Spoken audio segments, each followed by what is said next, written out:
¿Qué tal, chicos? Buenos días, soy el profesor Martín. Estamos viendo lo que corresponde a la República Aristocrática. Nos quedaba ver el contexto de la República Aristocrática, que era las cuestiones económicas y las cuestiones sociales. Eso es lo que vamos a trabajar el día de hoy.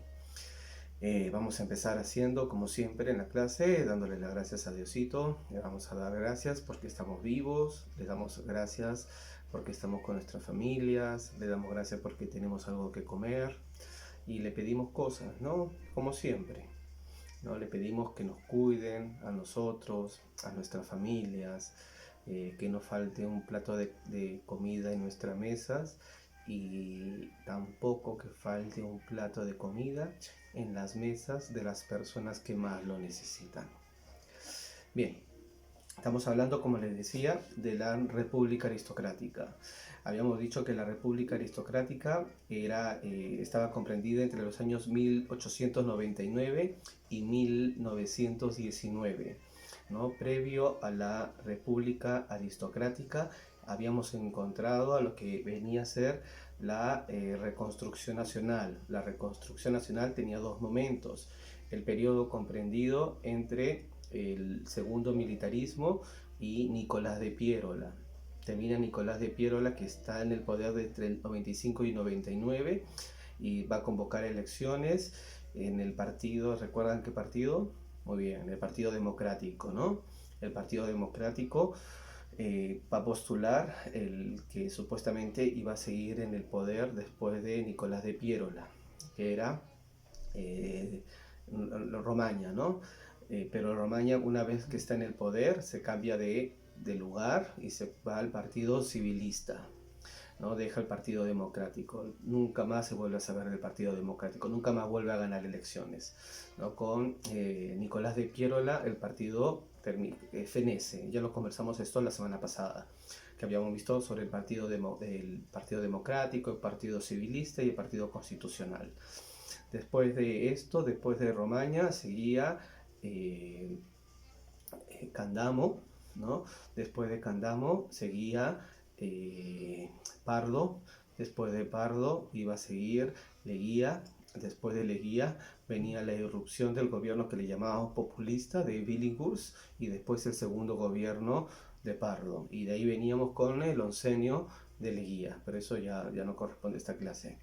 Entre 1899 y 1919 es una época de grandes cambios económicos y sociales, porque venimos también de que ha terminado la guerra con Chile, ¿no? Ya veíamos cómo era la economía durante el siglo XIX. Inclusive veíamos cómo había estado constituido, ¿no? Toda la época durante la guerra con Chile y la reconstrucción nacional. Entonces es lo que va a seguir a ello, ¿no? Es el siglo XX, que justamente empezamos con el gobierno de la República Aristocrática. Después de ver los antecedentes, ahora vamos a entrar en la explicación del tema. ¿Está bien? Bien, entonces, primero vamos a ver lo que corresponde a la economía durante la República Aristocrática. Durante la República Aristocrática, el crecimiento económico tuvo las siguientes características. Primero, se van a diversificar las exportaciones de las materias primas: algodón, azúcar en la costa, lana en la Sierra Azul, caucho en la selva, minerales en la Sierra Central y petróleo en la costa norte. Recuerda cuando veíamos la clase sobre el guano, habíamos dicho que cuando empieza en 1840, ¿no? Cuando empieza la explotación del guano de las islas, representaba el 5% del presupuesto nacional. Para 1870, este 5% ya no era la explotación de guano ya no era del 5%, sino representaba el 80% del total del presupuesto. ¿No? Casi todo el presupuesto de la nación era guano, lo cual va a ser un problema porque se va a acabar el guano. Entonces, lo que les decía, que Basadre nos comentaba que el Perú tuvo que verse arrastrado, ¿no?, con la guerra con Chile para poder recién cambiar la matriz productiva. Entonces vemos cómo este arrastre que tuvimos después de la guerra con Chile diversifica las materias, diversifica la forma en la cual estaba constituida la producción del Perú, ¿no? Ya no tan solo es un solo producto, sino se ha diversificado de acuerdo a las regiones.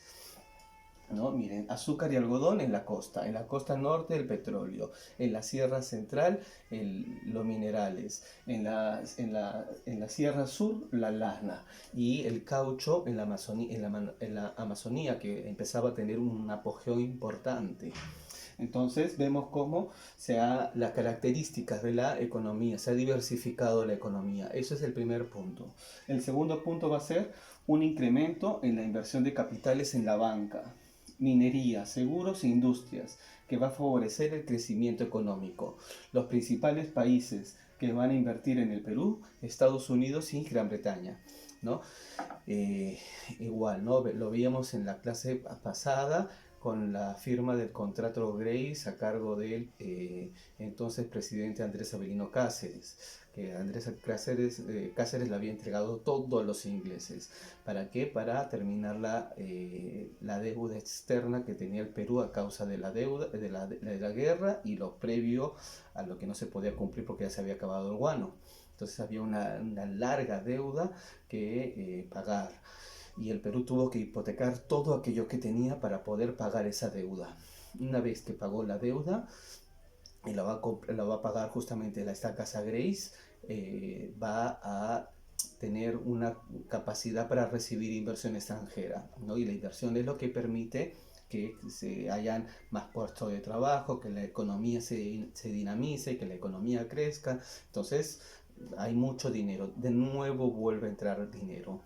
Sobre todo pensemos en el caucho, ¿no? Que es el segundo momento de la revolución industrial. Entonces hay demanda de caucho para la construcción de los neumáticos, ¿no? Es el sistema fordiano y el sistema T, que lo vamos a ver cuando veamos en Historia Universal. Ténganlo presente este tema.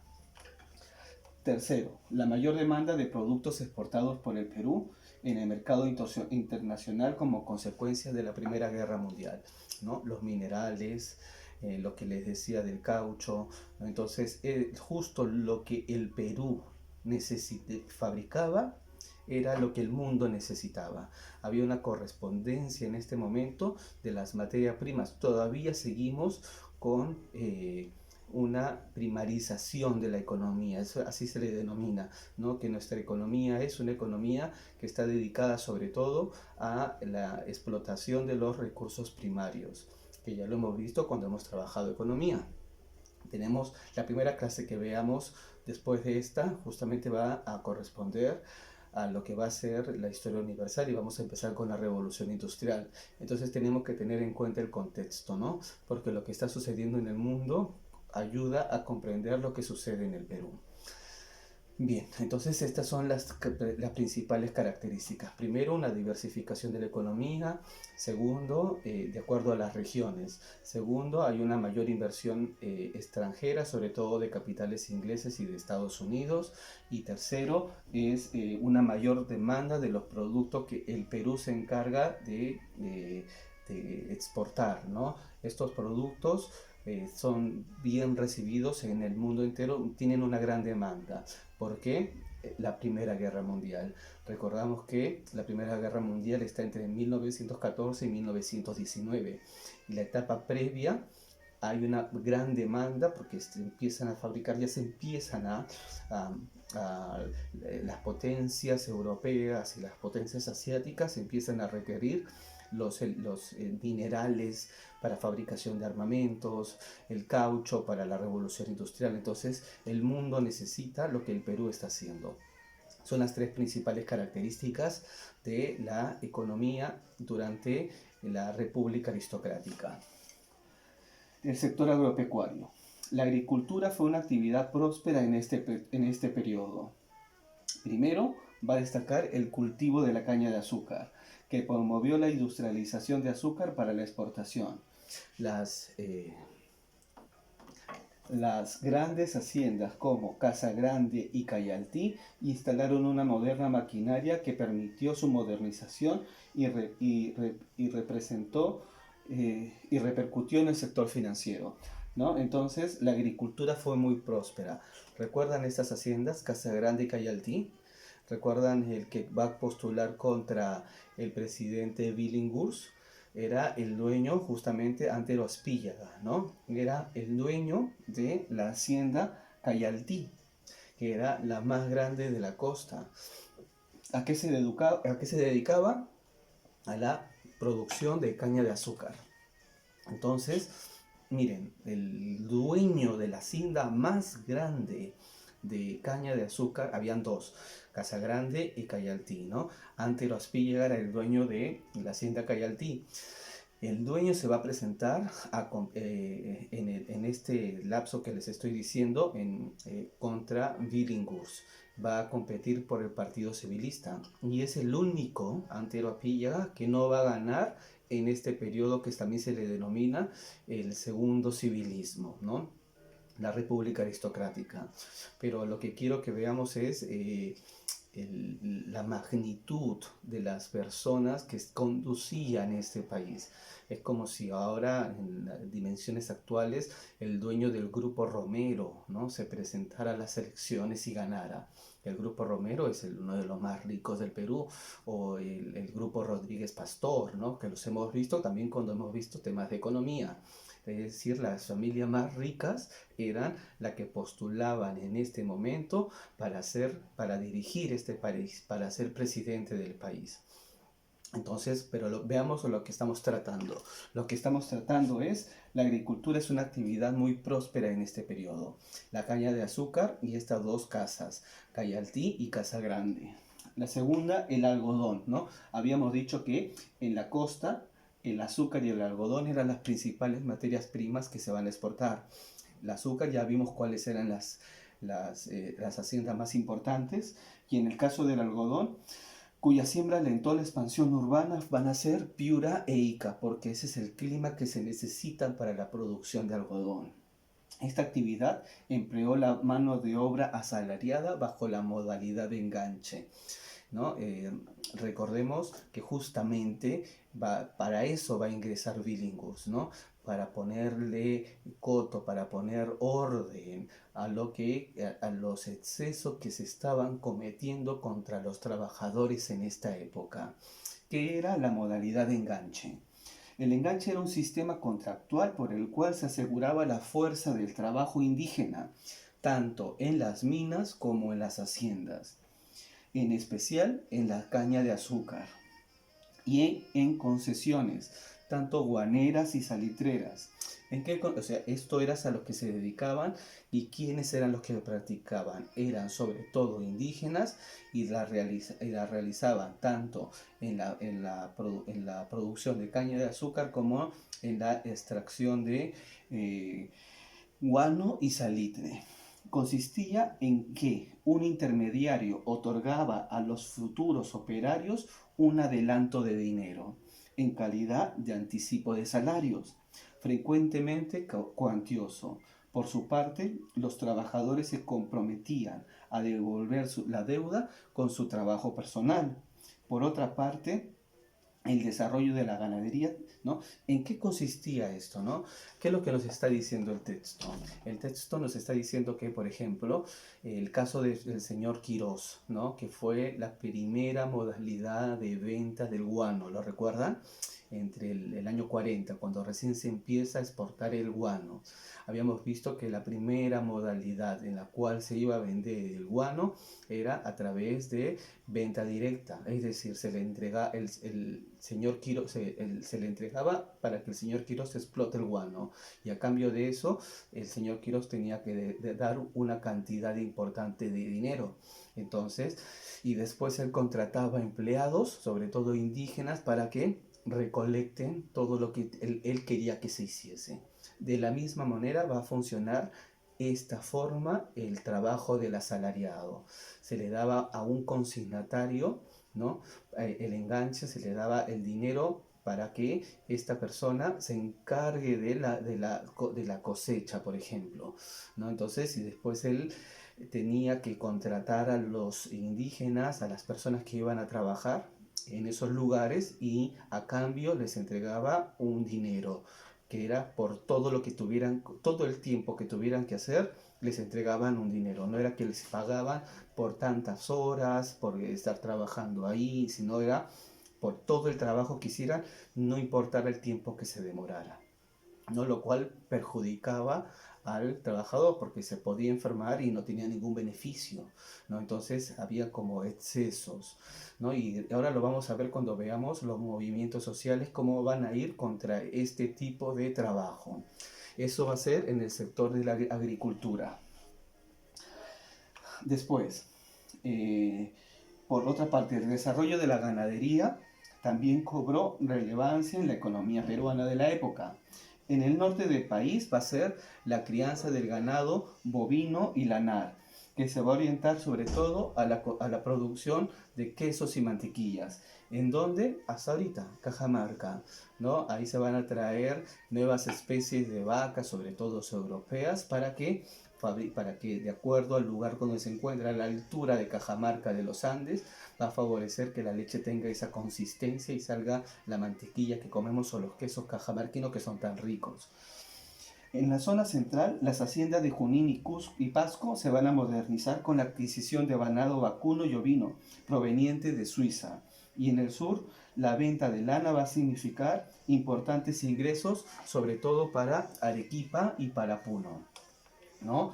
Entonces, esto van a ser las principales características que van a tener la economía en esta época, en el sector agrícola y en el sector ganadero. ¿No? La economía se diversifica, empieza a venir nueva mercadería, se empieza a modernizar, ¿no? Y sobre todo es por la adquisición de tecnología, de herramientas que van a venir de Europa y de Estados Unidos. Bien, en el sector minero, ¿no? Aquí el negocio es sobre todo de familias peruanas. El sector agrícola y el sector ganadero están monopolizadas por las grandes familias terratenientes peruanas. Les acabo de dar el ejemplo del señor Antero Aspíllaga, que era el dueño de Cayaltí, ¿no? Entonces todas estas, los grandes terratenientes, los camonales de esta época, van a ser los que se van a dedicar a estos trabajos, tanto de agricultura como de ganadería. En la minería. En la minería va a ser distinto. Durante este periodo, pequeños y medianos empresarios mineros van a vender sus minas a inversionistas extranjeros. Es decir, la minería va a estar hasta el día de hoy, ¿no? Ocupada no por familias peruanas, aunque muchas familias sí son peruanas, pero sobre todo va a ser capitales extranjeros. Aquí es donde van a venir la gran cantidad de capitales extranjeros que estábamos hablando al inicio. Por ello, a diferencia del sector agropecuario, en el que peruanos y extranjeros eran propietarios de las haciendas, las inversiones en la minería provenían de capitalismos extranjeros. Sus características van a ser las siguientes, ¿no? Lo que les acabo de decir, ¿no? En la agricultura y en la ganadería, grandes familias peruanas y también algunas extranjeras, pero sobre todo eran las grandes familias peruanas, la de los hacendados y los jamonales de este país. Pero en el caso de la minería no, en el caso de la minería sí son capitales extranjeros. Primero, la característica se realizó principalmente en la sierra peruana, ya lo dijimos, en la sierra central, ¿no? En la costa norte está el petróleo, en la costa central en la costa norte y en la costa central está la agricultura, en la sierra sur está la lana, en la sierra central está la minería y en la selva en la Amazonía se encuentra el caucho. Entonces, principalmente en la sierra peruana, y se va a convertir en el sector exportador más rentable y con mayor naturaleza de enclave, ¿no? Hasta el día de hoy, ¿cuál es la mayor cantidad de divisas que este país recibe en relación a impuestos, si lo consideramos por sectores económicos? Si no me equivoco, es $1 de cada $2 que recibe este país en impuestos proviene de lo que va a ser el sector minero. El sector minero es el que le da a este país todos los recursos necesarios para poder subsistir. Segundo, ¿no? Por eso la minería no puede ser la enemiga, ¿no? Porque de verdad nos ayuda un montón en la economía. Pero tiene que ser una minería responsable también, ¿no? Segundo, el Estado va a promulgar la ley de minería del año 1900, ¿no? Ya están los civilistas, está la República Aristocrática, el segundo civilismo. Tercero, se va a emplear la mano de obra asalariada bajo la modalidad de enganche que les acabo de decir. Igual, tanto en el sector minero como en el sector agrícola, ¿no? Se le paga a destajo, ¿no? Una cosa así.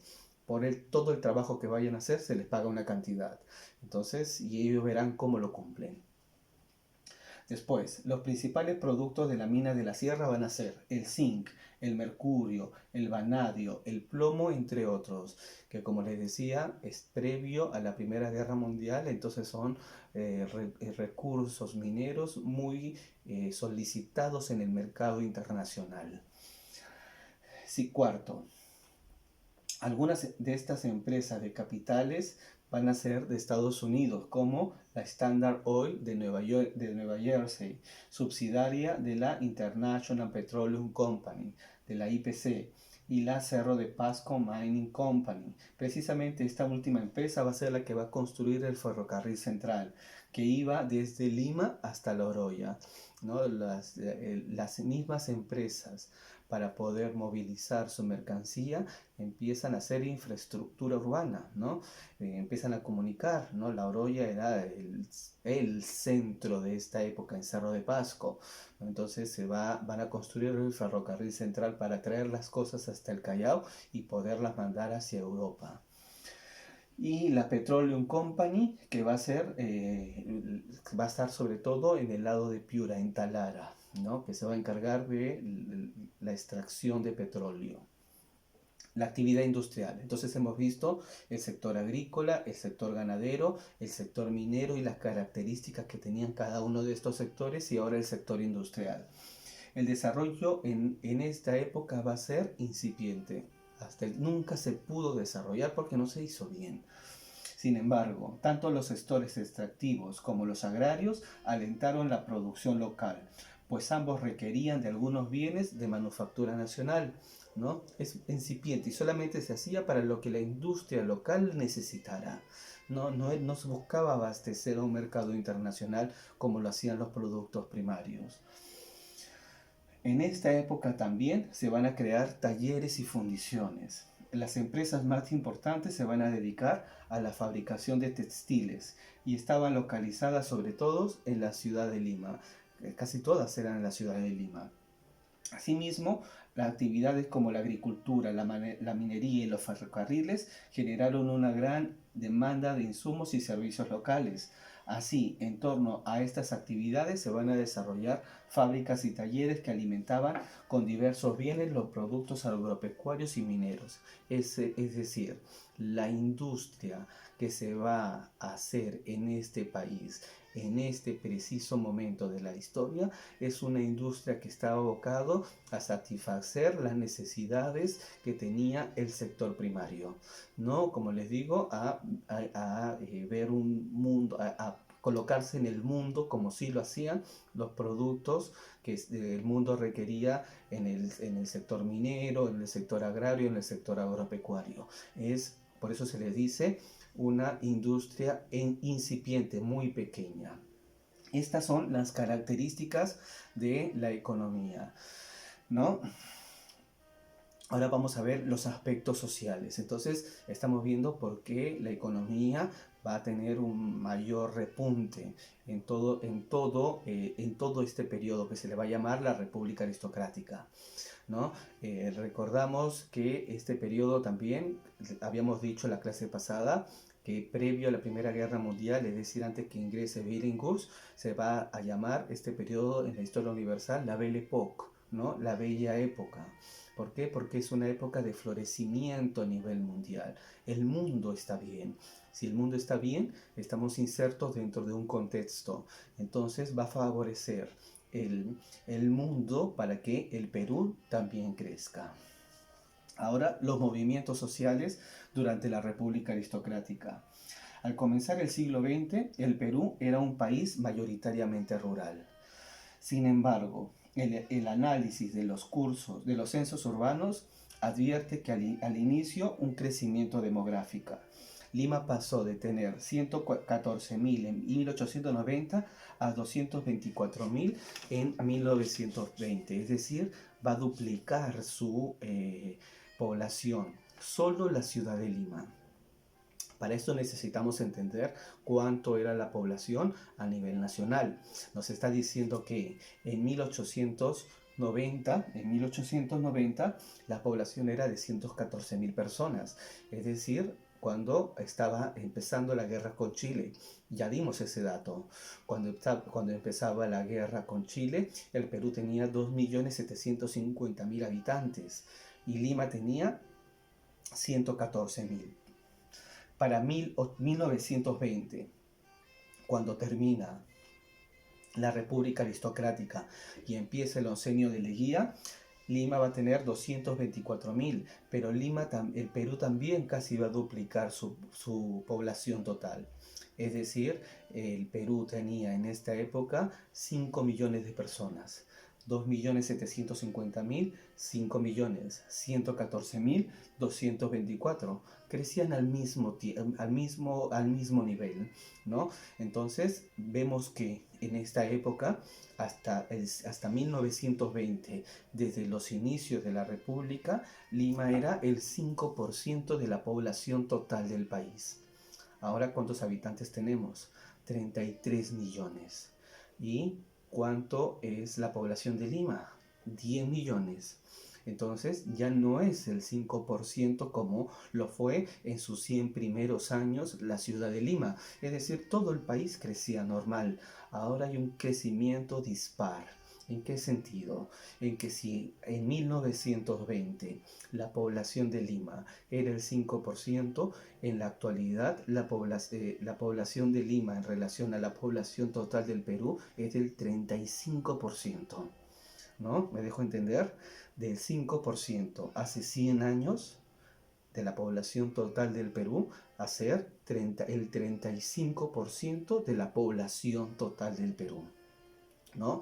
Lima se disparó exponencialmente su crecimiento en relación a todo el resto del país.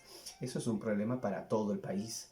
No tan solo para Lima, porque solamente como que se mira Lima. Y cuando empezamos a mirar esta época, y luego también ya lo hemos conversado, ¿no? Empiezan a construirse hospitales nacionales, es decir, hospital para toda la nación. ¿Y dónde se hacen? En Lima. Colegios nacionales, es decir, colegios para toda la nación. ¿Y dónde se hacen? En Lima. Entonces todo empieza a ser Lima, Lima, Lima, Lima. Sobre todo va a empezar con el oncenio de Leguía. ¿No? Lima, van a decir que Leguía era el gran alcalde de Lima. Cuando uno empieza a revisar la biografía de Augusto B. Leguía, el oncenio de Leguía, Leguía hizo un montón de cosas por la ciudad, pero dejando de lado al resto del país, lo cual, como les vuelvo a repetir, va a terminar perjudicando tanto a Lima como al resto del país, porque todo el mundo va a terminar viniendo a Lima y eso va a repercutir en el crecimiento natural de las otras regiones y de la propia Lima. Los movimientos sociales. Durante gran parte de la República Aristocrática, los grupos obreros del campesinado y la burguesía buscaron mejorar sus condiciones laborales y de vida. Estas exigencias propiciaron relaciones tensas con la oligarquía y una serie de movilizaciones, ¿no? Entonces, los que van a hacer las primeras revueltas en este país contra los sectores dominantes, los obreros y los campesinos. Los campesinos porque siempre fueron el sector más desprestigiado, siempre se encontraban como en la base, pero al fondo de nuestra pirámide social. Eran muy maltratados. Entonces, obviamente ellos se van a empezar a pelear contra la forma en la cual, ¿no?, a un habitante de este país lo maltratas en relación a los otros habitantes. Primero el movimiento obrero y después vamos a ver el movimiento campesino. El movimiento obrero va a surgir a fines del siglo XIX y principios del siglo XX. en un contexto caracterizado por el crecimiento de la actividad extractiva exportadora de las materias primas y la apertura de numerosas fábricas de productos de primera necesidad a las principales ciudades del país. Entonces, el movimiento obrero justamente va a surgir con el surgimiento de esta industria incipiente, ¿no? Los obreros, que eran los que trabajaban en estas industrias, van a empezar a reclamar por tener más derechos, ¿no? Recordemos también que es el contexto. La Revolución Rusa va a ser 1917. La Revolución Rusa está inspirada en las ideas socialistas de Carlos Marx, que va a vivir a fines del siglo XIX. Es decir, las ideas, ¿no? Así como las ideas de la Ilustración van a iluminar los movimientos independentistas del Perú que van a llevar a cabo su independencia, las ideas europeas marxistas que buscaban una lucha de clases entre los sectores menos favorecidos con los más favorecidos, lucha de clases, estas ideas estaban creadas por Carlos Marx. Carlos Marx es el pensador, ¿no? Uno de los filósofos más importantes del siglo XIX. ¿No? Que va a hablar sobre todo de la lucha de clases. Entonces él buscaba que los trabajadores menos favorecidos tuvieran tuvieran mejores condiciones de vida que las que tenían en ese momento.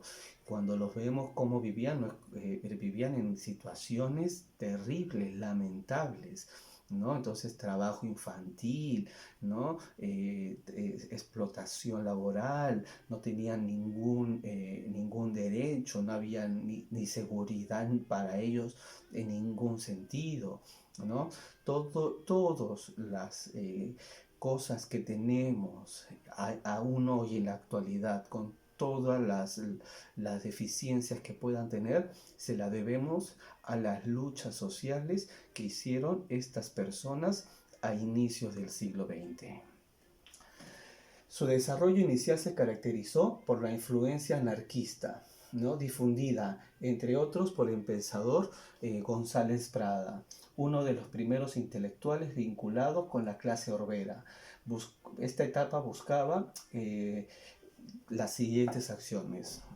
Abro paréntesis, ¿no? Hago paréntesis. González Prada.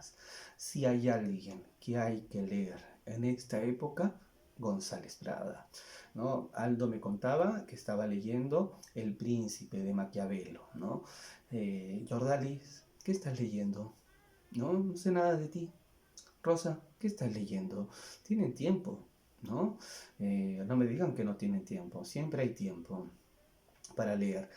Les recomiendo, ¿no? Les recomiendo algo. Páginas Libres de González Prada, ¿no? ¡Pum! Se te abren los ojos. Lees a González Prada y está en contra de todo, ¿no? Está en contra de toda la sociedad para poder entender el mundo de la República Aristocrática, ¿no? El mundo del inicio del siglo XX. Leamos a González Prada. Escribe bien, le habla a los jóvenes, está en contra de la religión, está en contra de las clases dominantes, está en contra de los abusos de poder, ¿no? Está en contra de las reglas de la literatura, está en contra de todo. Se opone a todo y a todo tiene una serie de argumentos muy, muy interesantes. Entonces, si hay algún autor que a mí así ¡pam! Me golpeó en la sien, la nariz y me dejó sangrando, González Prada, porque es bien interesante de leer. Nilton, ¿qué estás leyendo? Maciel, tú, Melanie, ¿qué estás leyendo? El resto de alumnos, ¿qué están leyendo? Algo, ¿no? Deberían estar leyendo ya, ¿no? Pónganse a leer cosas, chicos. No, bueno, imagino que sí lo estarán haciendo, pero no está, como no nos estamos comunicando, no lo sé, ¿no? Pero imagino que lo están haciendo. El único que me ha dicho que está leyendo algo es Aldo, ¿no? Ya sé, siempre es Aldo, ¿no? Dayan, ¿tú qué de tu vida? ¿En qué andas? ¿No? ¿Qué estás leyendo? ¿No? No les estoy tomando examen. Esto no es tomarles examen, pero chicos, de verdad, literatura peruana. Hay cosas que son bien interesantes de leer. La vez pasada cuando hablábamos sobre la historia del Perú, ¿no? Y le decíamos esta frase de Zabalita en conversaciones en la catedral, en qué momento el Perú se vino abajo con un par de lisuras, ¿no? Había que leer Conversaciones de la Catedral, ¿no? Que es el libro que hay que leer de Mario Vargas Llosa. Hay un montón de cosas para leer y sobre todo de literatura peruana con la cual ustedes se sentirían cómodos, ¿no? El Perú del siglo XX, el Lima del siglo XX, Julio Ramón Ribeiro. Mire, háblenlo con la profesora de comunicación, ella tiene más recursos que yo, pero en historia, ¿no? Les recomiendo, hay que leer páginas libres, inclusive le escribe como le da la gana, ¿no? González Prada, bien bacán. Entonces, en esta etapa, los anarquistas emprendieron las siguientes acciones, que era el movimiento por el cual los obreros se van a identificar. Primero, la realización de huelgas y paros, como la huelga de los jornaleros del Callao en 1904 y la general de la fábrica textil de Victarte de 1911. Consiguieron cosas, ¿no? Si ahora hay 8 horas de labor, es gracias a que a que estas personas lucharon en este determinado momento. Si se lucha, esto es lo que también se quiere enseñar, ¿no? Para conseguir mayores derechos hay que luchar por ellos. Segundo, se va a promover la formación de la Federación de Obreros y Panaderos Estrella del Perú en 1904. Desde esta sede se va a promover por primera vez en el Perú la celebración del Día Internacional de los Trabajadores el 1 de mayo de 1905. En esta se tomó la decisión de emprender la lucha para conseguir la jornada de 8 horas que se va a lograr en 1919, ¿no? Es el contexto. También para entender los movimientos sociales hay que entender el contexto mundial. ¿A quiénes están mirando aquí? Aquí en el Perú, estos obreros no son analfabetos brutos, están mirando la lucha de los obreros que se están haciendo en Estados Unidos, ¿no? La principal potencia del mundo está haciendo luchas, ¿no? Para poder conseguir reivindicaciones sociales que también lo beneficien a ellos, ¿no? En Estados Unidos, en la ciudad de Chicago, lo hemos visto en el colegio, ¿no? Van a matar a obreros que solicitaban un horario justo para trabajar y no estar esclavizados todo el día en un trabajo extenuante en las fábricas, sino van a empezar a salir y a hacer huelgas para poder conseguir una jornada laboral de menos horas, ¿no? No todo puede ser trabajo. Uno vive, ¿no? Para trabajar, trabaja para vivir, perdón, no vive para trabajar. Entonces es el contexto. Están mirando a las luchas de los obreros en Estados Unidos. Tercero, van a promover la prensa obrera. Los periódicos más representativos van a ser las parias, la armonía social, el oprimido y la protesta, hasta los nombres, ¿no? Paria es extranjero, ¿no? La armonía social, ¿no? Eso es lo que estamos buscando, no somos revoltosos. El oprimido y el opresor, son todos conceptos marxistas. Carlos Marx está presente. ¿Y cuál es el otro? La protesta, ¿no? Protestamos, ¿no? Todo es el contexto mundial. Esto es lo que corresponde al movimiento obrero, que también lo vamos a ver, recuerden, cuando veamos el marxismo y el anarquismo en Historia Universal. Ahora, el movimiento campesino. Otro sector que evidenció los problemas sociales va a ser el campesinado. En el Perú, las relaciones entre el Estado y las poblaciones indígenas siempre ha estado marcado por grandes desencuentros. Pero no es porque los indígenas sean malos, sino porque era el sector, como les vuelvo a repetir, lo hemos visto desde la época de la colonia, era siempre el sector más oprimido, al sector que más se le solicitaba para el desarrollo de la sociedad. Por ello, a pesar de existir una aparente igualdad jurídica en la República, fueron excluidos y discriminados sistemáticamente del escenario político. Lo hemos visto, ¿no? En esta época se les van a quitar los derechos, no van a poder votar porque no sabían leer, porque no tenían una propiedad, no, no tan solo a los indígenas, también a las mujeres.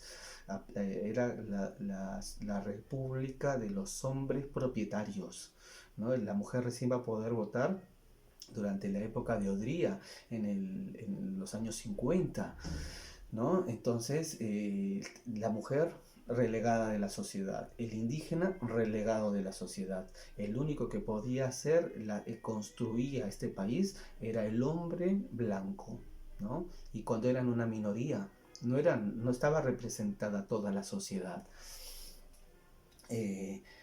Por ello, a pesar de existir una aparente igualdad jurídica, siempre fueron excluidos y discriminados sistemáticamente. Así, fueron prohibidos de ejercer su derecho a elegir y ser elegidos, porque hablaban otro idioma, ¿no? Hablaban quechua. Entonces, como no hablan castellano ni tampoco lo pueden escribir, no pueden votar, ¿no? No votan. Y por su condición de analfabetos fueron despojados de su condición de ciudadanos. Ni siquiera es que eran analfabetos, sino que ellos tenían su propio idioma, era el quechua, ¿no? Entonces solamente al que hablaba en castellano y escribía en castellano se le permitía votar, ¿no? Cuando los hemos visto, la mayor cantidad de población en este país era población indígena. Otra expresión de esta exclusión política va a ser la ausencia de políticas estatales dirigidas a este sector poblacional. Como no eligen ni pueden ser elegidos, nadie los representaba, ¿no? Ni a ellos ni a sus derechos. Estaban excluidos de todo, de toda la vida política, inclusive de tener mayores derechos. A lo largo del siglo XIX, un sector social los consideraba como fuente de ingresos fiscales, el tributo indígena o como reserva de mano de obra gratuita. Lo hemos visto, ¿no? Con el tributo indígena recién se va a abolir durante la época de Castilla y va a querer volver a ser instalada durante la época de Miguel Iglesias. Es decir, que el indígena vaya y trabaje para el Estado, gratis, ¿no? En estas circunstancias y considerando el poder que ostentó la oligarquía y sus aliados, los gamonales, los grandes tenedores de tierra que tenían a su mano los indígenas, durante la República Aristocrática, los terratenientes, es decir, los gamonales, pudieron controlar a la población, a la población indígena y usurpar sus tierras. Encima se quedaban con las tierras que eran de ellos. Frente a este panorama va a surgir una serie de revueltas y movilizaciones campesinas en toda la época que va a corresponder a la República Aristocrática, entre 1900 y 1920, especialmente en el sur andino. La más conocida va a ser la rebelión de Rumimaki, que significa mano de piedra. Rumimaki, qué buen nombre. Y en la provincia de Azángaro en Puno, que va a surgir entre 1915 y 1916. Estuvo dirigida por el mayor del ejército peruano, Teodomiro Gutiérrez Cueva, quien exigía la devolución de sus tierras, ¿no? Se les quitaba las tierras a los gamonales, los terratenientes les quitaban sus tierras, entonces empiezan a haber una serie de levantamientos para que le devuelvan sus tierras, ¿no? Entonces hay una lucha entre el Estado, que apañaba a los terratenientes porque era su sector, el sector social que a ellos cuidaban, contra los campesinos que vuelven a ser los más perjudicados de toda la historia. El trasfondo de la rebelión de Rumimaki va a ser el denunciar a los terratenientes usurpadores de tierras y a las abusivas autoridades locales que buscaban monopolizar la producción y comercialización de lanas a expensas de las comunidades campesinas, ¿no? Que recordemos que eran una de las principales actividades industriales de esta época. Y el origen del feminismo, ¿no? Si bien, entonces ya hemos visto también por qué se producían las rebeliones de los indígenas. Hemos visto las rebeliones de los campesinos, en las situaciones sociales de los obreros, de los campesinos y también de la mujer, ¿no? Si bien en la esfera pública existía un considerable grupo de mujeres dedicadas a la labor intelectual, mujeres escritoras, de verdad, bien bacanes, ¿no?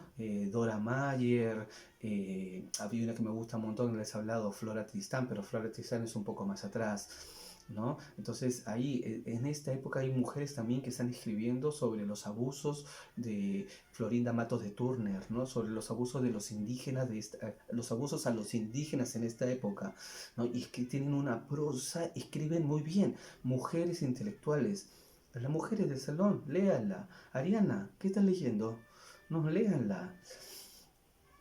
Dedicadas a la labor intelectual. María Jesús Alvarado y Sol Aurora Cáceres van a destacar en su lucha por el reconocimiento del voto femenino.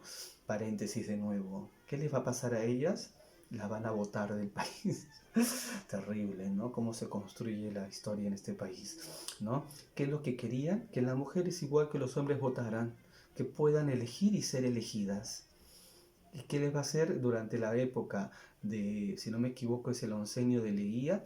A María Jesús Alvarado la van a mandar a Argentina, la van a deportar, porque sus ideas serán peligrosas para el status quo de la sociedad. Bien, en una intensa actividad académica y política, ambas mujeres difundieron ideas a favor de los derechos de los obreros, mujeres e indígenas, que eran los sectores más postergados de la sociedad. Hombre, blanco y propietario, estabas bien, pero si no eras esas tres características juntas, tenías problemas y eran muy poquitos, ¿no? Y en este sentido se advierte una defensa de los sectores menos favorecidos frente al poder tradicional de estos que le digo, ¿no? Aunque no lograron la aprobación del voto femenino, sus voces se escucharon y lograron al menos que la entonces conservadora sociedad peruana discutiera esta posibilidad. Si bien es cierto, ellas no van a lograr su objetivo, ¿no? Pero va a ser que se discuta. Entonces, para las generaciones siguientes ya no le va a parecer tan sacado de los pelos que una mujer pueda votar, que una mujer pueda dedicarse a otra cosa que no sea estar en su casa cuidando a sus hijos o cocinando, ¿no? Las mujeres le deben, a estas mujeres en particular, el hecho de que ellas puedan votar, ¿no? Elegir y ser elegidas. Entonces, hay que todo el tiempo, ¿no? Remitirnos a nuestra historia para conocer nuestro presente. Hasta acá la clase del día de hoy, que es el contexto de la república aristocrática, tanto en el sector económico como en el sector social. Espero que les sirva para poder hacer sus material de estudio. Ya saben lo que lo tienen que hacer. Estamos terminando Historia del Perú. Ahora tenemos que ir hacia Historia Universal. Espero que estén bien, chicos. Estoy pensando en ustedes.